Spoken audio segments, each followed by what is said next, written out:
A perda dos entes queridos é uma dor que todos sofremos. Em algum momento da nossa vida, iremos sofrer essa dor, assim como alguns já sofreram. E muitas vezes por situações as quais não estamos normalmente preparados, que a média estatística não prevê, como uma mãe perder um filho. A lógica cronológica é que o filho perca a mãe e não vice-versa. Então essas dores que atingem a todos, desde ricos e pobres, resta saber qual a posição que a doutrina espírita tem nesse sentido e o que ela pode fazer realmente em benefício desse mal que aparentemente é irremediável.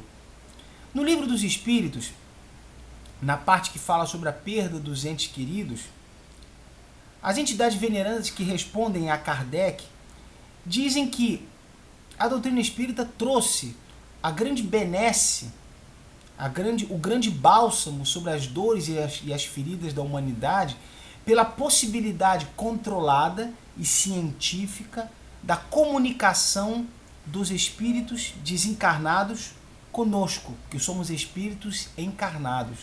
Essa possibilidade de comunicação, já atestada sua veracidade inúmeras vezes, inclusive decidindo processos judiciais, algumas décadas aí já passadas, pelas mãos de Chico Xavier, nos mostra que esse benefício que trouxe a doutrina espírita vem no sentido de amenizar as nossas dores que, aparentemente, nesse caso, são irremediáveis.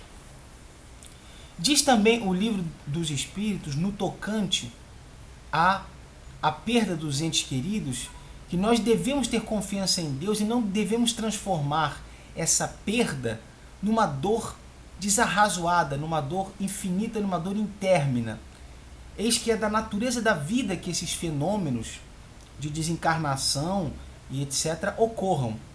Mas essa parte introdutória no Livro dos Espíritos demonstra-nos que o Livro dos Espíritos, pela absoluta genialidade de sua didática, eis que Kardec recebeu todo o conteúdo do Livro dos Espíritos diretamente dos Espíritos,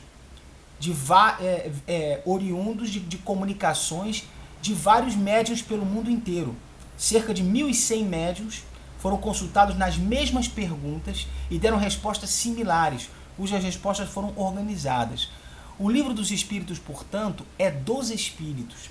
O que fez Kardec fundamentalmente foi organizar didaticamente o conteúdo do Livro dos Espíritos, cujo conteúdo, de forma organizada e sistematizada, serve ao corpo de uma doutrina racional e organizada.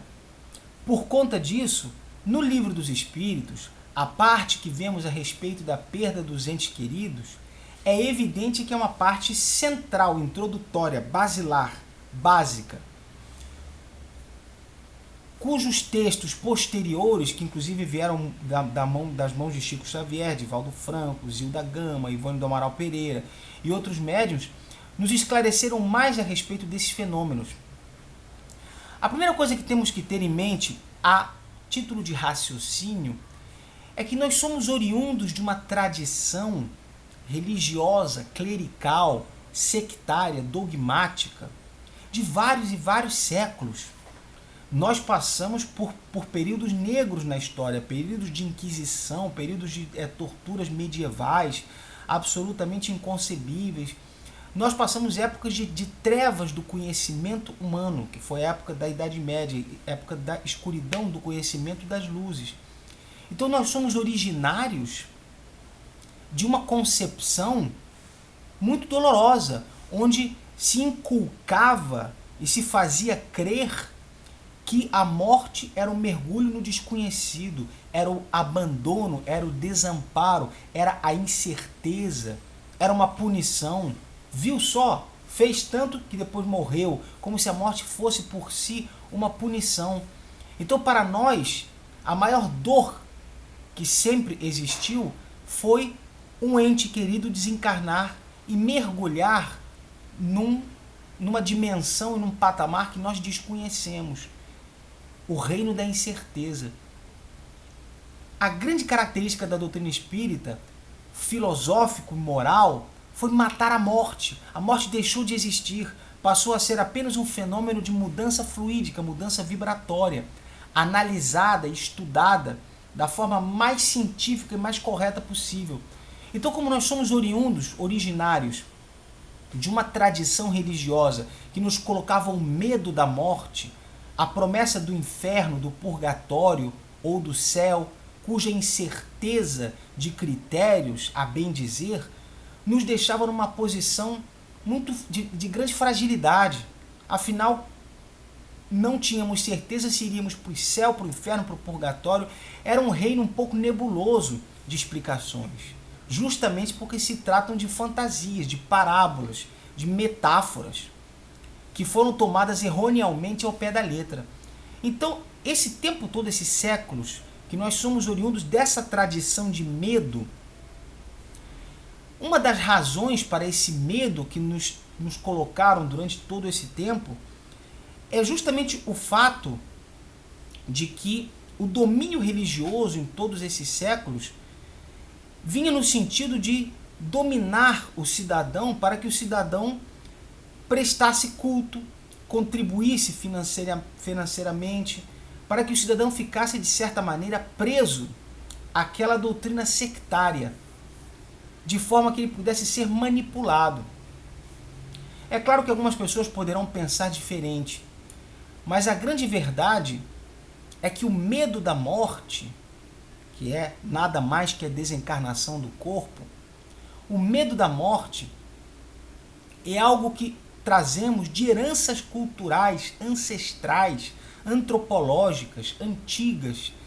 Toda essa história que nós carregamos de séculos e séculos e séculos vem em forma de temor da morte. Nós não queremos que os nossos entes queridos morram, não só porque eles vão sair de nosso convívio e iremos permanecer com saudade, mas porque nós não sabemos onde eles estão, nós não sabemos se eles estão em algum lugar, se eles se dissolveram no magma, se eles incorporaram o grande todo, é chamado panteísmo, né? Uma doutrina antiquíssima que pregava que nós éramos partículas da divindade. E uma vez desencarnado o corpo, nós retornávamos como partícula ao grande todo, dissolvendo-nos na impessoalidade, na despersonalização. Compreendendo que nós somos originários dessa tradição de medo, começamos a perceber que, a bem da verdade, não há razão para se ter medo da morte. Por quê? Em primeiro lugar, morte não é punição. Desencarnação não é punição. Todos desencarnam. São Francisco de Assis, São João da Cruz, Madre Teresa de Calcutá, Jesus Cristo, o maior de todos os exemplos. Todos desencarnam. Todos precisam perder a vestimenta carnal, que é da lei biológica da vida e da lei espiritual também. Então a morte não é uma punição. Todos iremos passar por ela. Por outro lado, quando nós compreendemos, quando a doutrina espírita nos traz a luz de que a vida é imortal, compreendemos que já vivemos antes desta encarnação e que viveremos posteriormente. Portanto, o que muda são os patamares vibratórios. Hoje estamos numa posição de mãe e filho. No passado podem ter sido irmãos. No futuro podem ser avô e neto, ou podem ser marido e mulher. As posições se invertem. A grande questão da perda dos entes queridos é compreendermos que cada um de nós tem a sua trajetória evolutiva. E o mais importante em nossa existência é a nossa trajetória evolutiva. É o caminho ascensional que temos de percorrer para galgar maior evolução para o espírito e maiores esferas espirituais.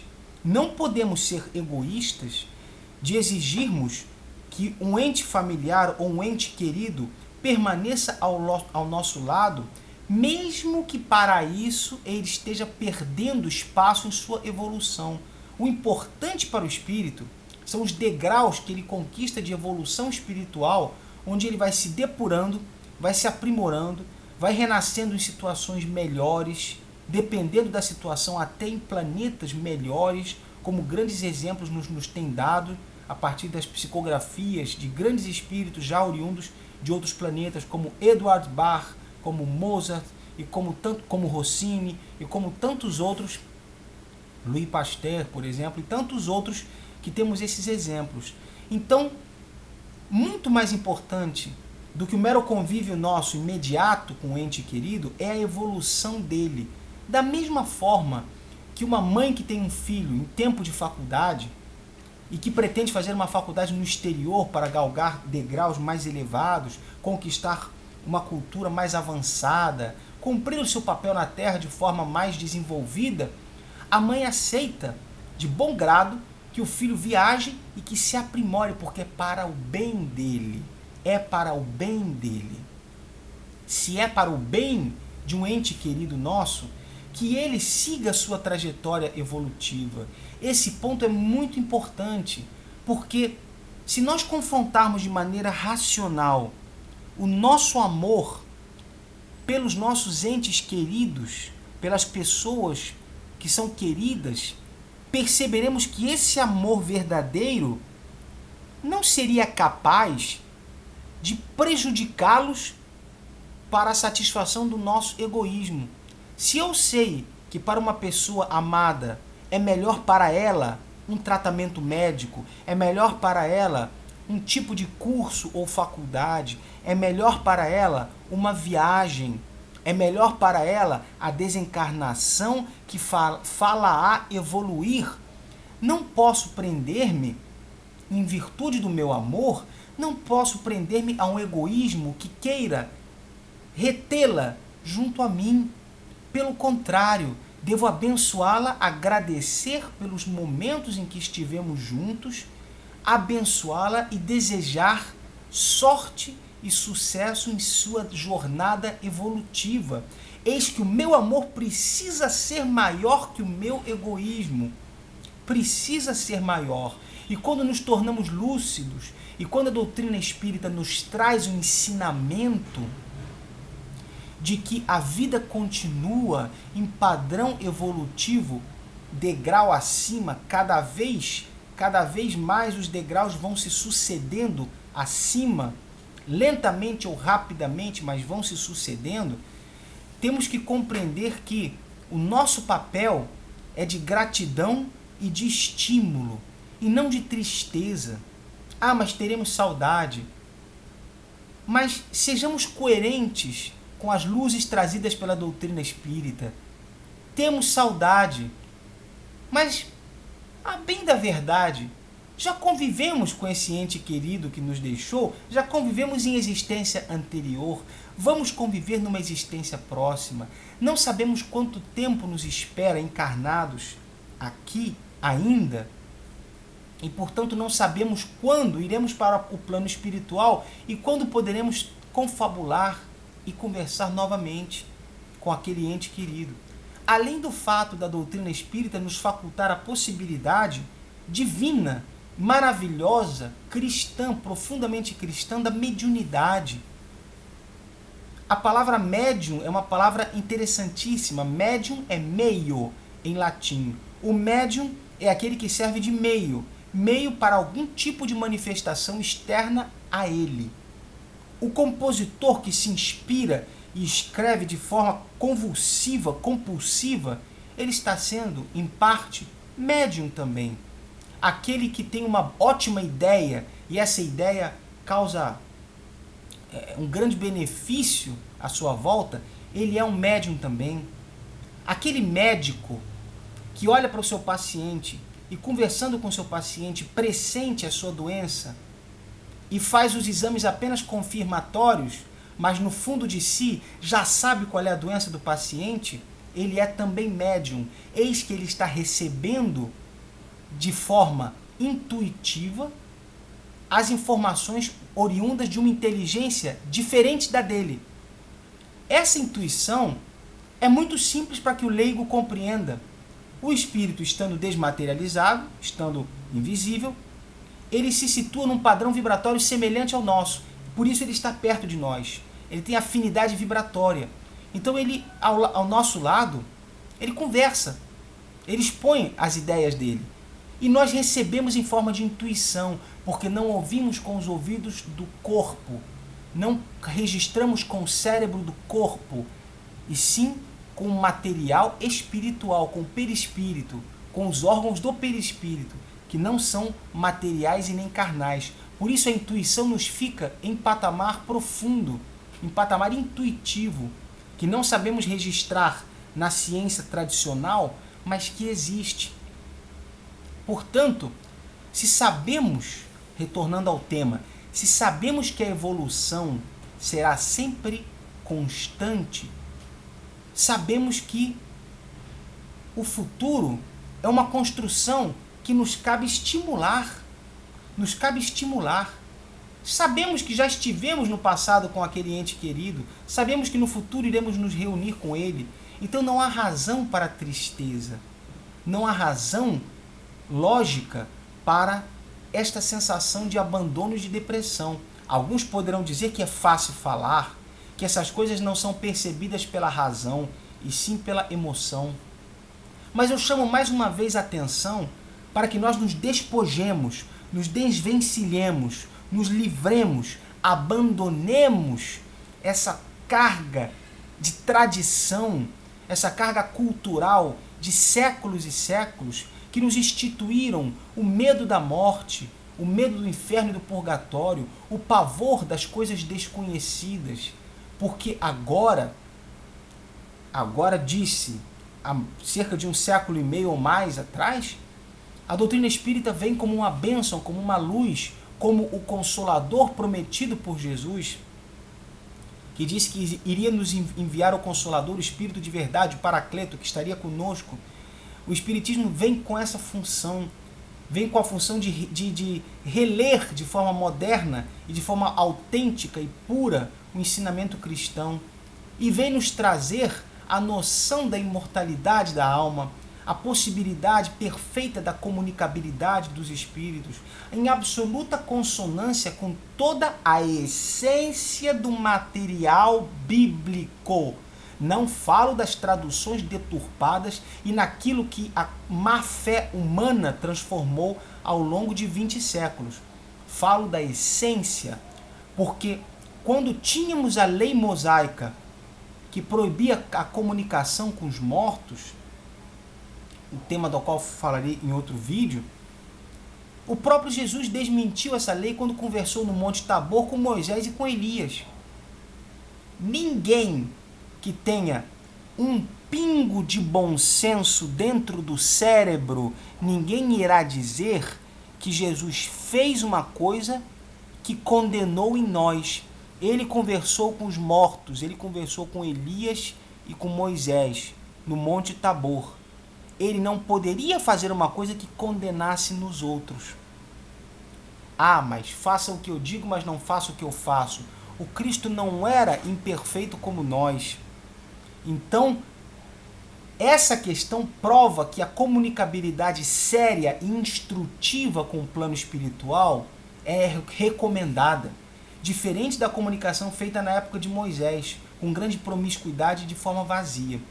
A questão é que a doutrina espírita nos vem trazer a possibilidade de comunicação com os entes queridos, onde 10.000 cartas psicografadas por Chico Xavier, cerca de 10.000 cartas psicografadas de entes queridos dos mais diversos, em todo o tempo que ele permaneceu no centro à disposição dessa atividade, em reuniões específicas, trouxeram não somente soluções em processos jurídicos, não somente foram importantes para a legislação, para o judiciário brasileiro, mas provaram através de detalhes importantes que Chico Xavier jamais poderia tomar conhecimento, provaram que a vida continua e que os espíritos, quando eles se situam no plano espiritual, eles têm outra perspectiva, eles passam por outras realidades e eles vêm nos trazer o testemunho dessas realidades. vem nos dizer aquilo que eles sentiram, que eles viram, que eles perceberam, que todo o relato livre, verbal, destes espíritos que se encontram no patamar onde nós iremos, sempre, todos nós, o patamar espiritual. Então, o sentimento que deve se nutrir sempre é o de gratidão pelos momentos em que tivemos oportunidade de dividir com aquele ente querido horas, dias, meses e anos de suas vidas, participando de sua jornada evolutiva. Se nós concordamos que contribuímos para a evolução daquele espírito da maneira que nos foi possível, temos o nosso mérito e agradecemos a Deus a oportunidade de ter esse mérito, de poder ter auxiliado aquele espírito a evoluir. Mas no momento em que chega a hora dele galgar um novo plano, e frequentemente desencarnam com idade muito jovem, aqueles espíritos que já naquele momento, aquela missão já não tem mais nada o que se exaurir ali. E já devem partir para um novo patamar evolutivo, um novo passo. E muitas vezes as desencarnações de crianças, nesse caso, acontecem da forma mais absurda, imprevisível e insuperável, exatamente para nos mostrar que aquilo veio daquele jeito por um desígnio de Deus, por um desígnio da lei divina. Existe também, a bem dizer, uma outra versão, melhor dizendo, um outro ângulo para a questão do desencarne dos entes queridos e, sobretudo, das crianças também, que deixam os pais profundamente desconsolados. Quando ocorre uma desencarnação desse tipo, de crianças, ainda dentro do capítulo de entes queridos, entendemos que frequentemente a espiritualidade se aproveita de uma ocasião dessas para dar várias lições. Por um lado, é o caminho evolutivo que o espírito deve seguir, pode ser o complemento de uma existência que o espírito anterior interrompeu antes do tempo, mas também frequentemente ocorre que aquela desencarnação vem como uma lição para os pais. Lição. Quando falo em lição, algumas pessoas dirão, poxa, mas é uma dor inconsolável, é uma dor muito grande, muito profunda. Que lição que eu iria extrair disso? Cada caso é um caso. Há pessoas que precisam passar por situações para desenvolverem suas fortalezas morais, sua crença e confiança em Deus. É fácil confiar em Deus quando tudo nos cai bem, quando tudo nos sorri. Difícil é confiar em Deus quando as situações são difíceis, são dolorosas. Quando acontece uma situação como a perda de uma criança, numa família que fica profundamente deprimida, desconsolada, aí é que é difícil crer em Deus para elas, e é aí que mais mérito elas têm, se elas, no meio da dor, procurarem olhar para cima e perceber que existe um Deus acima de tudo, que não pode ter sido arbitrário, não pode ter sido imprevidente ou descuidado, não pode ter sido um erro aquela desencarnação. Então, o grau da nossa confiança em Deus só pode ser medido na dor, só pode ser medido na adversidade. É lá que nós testamos e comprovamos qual é o grau da nossa confiança em Deus. Esta é uma forma também de ensinar aos pais que é necessário superar os reveses e as dores da vida, porque fazem parte da jornada evolutiva. Muitas vezes, uma situação dessa impulsiona a que os pais consultem alguns materiais mais esclarecedores. Há pessoas que descobrem as iluminações benfazejas cristãs, absolutamente maravilhosas, da doutrina espírita, exatamente no momento de dor. E aquele ensinamento espírita as ajuda em outros caminhos da vida, em outros pontos da vida. Eu pergunto, você que passou por uma dor muito grande e com essa dor aprendeu um pouco mais sobre os esclarecimentos de comunicabilidade dos espíritos, de imortalidade da alma que a doutrina espírita nos traz, você não percebe que esses ensinamentos te auxiliaram em outros campos da vida? Muitas vezes, uma dor como essa nos esclarece para outros campos da vida e passamos a não nos entender mais como vítimas, como pessoas sofredoras de maneira injusta. Deus não é injusto, o destino não é injusto. Nós é que o olhamos por um ângulo que nada mais vemos senão ele. E muitas vezes nos enganamos por isso. A perda dos entes queridos, então falando sobre um âmbito geral, tem muitas funções. O importante é que nós nos debrucemos sobre ela e procuremos descobrir o que Deus quer nos dizer. Qual é a mensagem que Ele tem para o nosso aprendizado e para a nossa evolução? O que está querendo me dizer esta situação? Lembrando sempre que as coisas que nos acontecem, no caso a perda dos entes queridos, as coisas que nos acontecem são sempre para o nosso bem espiritual. Às vezes um acidente evita a pessoa de consumir drogas, evita a pessoa de cometer um crime, porque ela, presa pelo acidente, às vezes numa cama, fica impedida de delinquir ou de errar. Nesse caso, o acidente foi benéfico, porque evitou que a pessoa se comprometesse. E muitas vezes o acidente nos faz olhar para dentro de nós mesmos e aprender, e depois do acidente somos melhores do que antes dele. Então ele foi benéfico, inegavelmente ele foi benéfico. Então tudo que nos acontece, fundamental, mesmo aquilo que aparentemente é ruim, é tudo para o bem do espírito, é tudo para que nós possamos usar aquela experiência a benefício da evolução espiritual. Tudo é um instrumento para a evolução espiritual. A desencarnação de um familiar, instrumento para a minha evolução espiritual. Um novo emprego, instrumento para a minha evolução espiritual. O rompimento de um relacionamento amoroso, importante para o meu desenvolvimento espiritual. Uma gestação não desejada, instrumento para a minha evolução espiritual. Tudo é instrumento. Todas as situações. Porém, instrumentos da mesma forma que uma faca, que é um instrumento que pode cortar, ferir um semelhante, ou pode cortar um alimento e ser útil. Então, a ferramenta, o instrumento, pode ser usado para o bem ou para o mal. Eu posso me aproveitar de uma situação nova na minha vida para o mal e não para o bem. É uma opção minha. Então, é importante que nós nunca deixemos de usar os instrumentos que Deus nos dá para devolver um caminho de evolução, uma escada ascensional, um degrau evolutivo perene, perpétuo, sempre caminhando para frente. Isso é o que nós temos que enxergar dentro dos infortúnios, como aparentemente seria a desencarnação de um ente querido.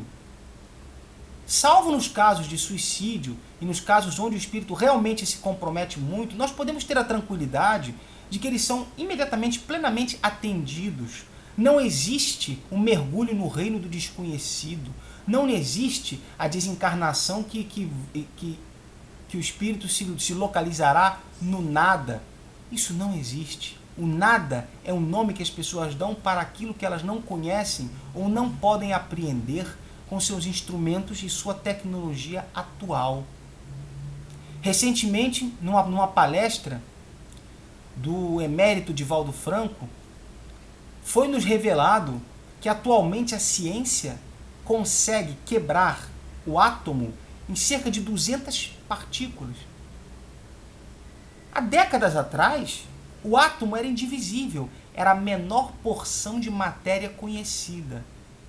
Microscópica, a menor porção era o átomo. Hoje em dia ele se quebra em cerca de 200 partes, sendo que algumas delas já a ciência considera como energia pura, não totalmente desmaterializada, não matéria, e sim energia. Ou seja, quanto mais invisível, quanto mais imperceptível, quanto mais no profundo do profundo, menos matéria e mais espírito.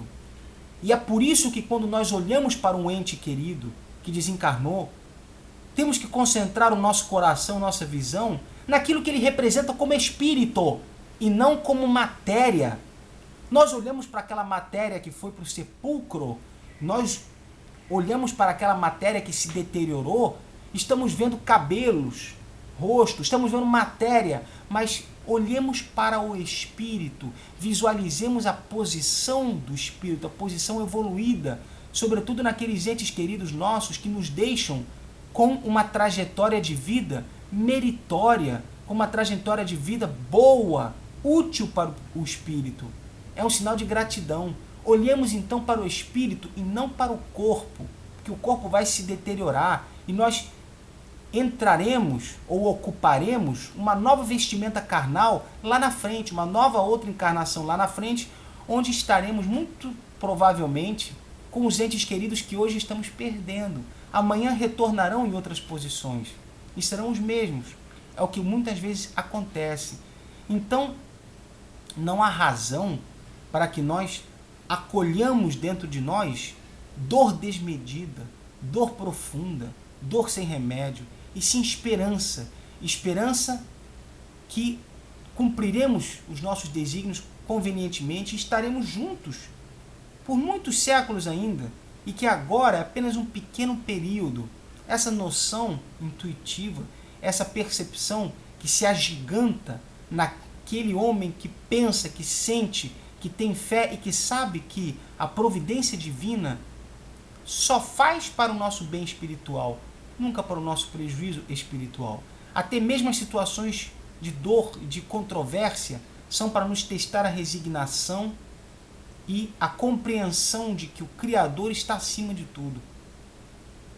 Isso é o profundo que pretendo deixar para todos hoje. A perda dos entes queridos não é uma perda. Não é uma perda. É uma restituição. Nos foi emprestado, agora nos é pedido novamente. Eis que os filhos não são nossos, os entes queridos não são nossos, eles vêm através de nós, eles se projetam através de nós, mas eles se projetam para a eternidade. Isso é fundamental. Desejo a todos paz, luz e muito amor no coração. Felicidade. Na paz de Deus.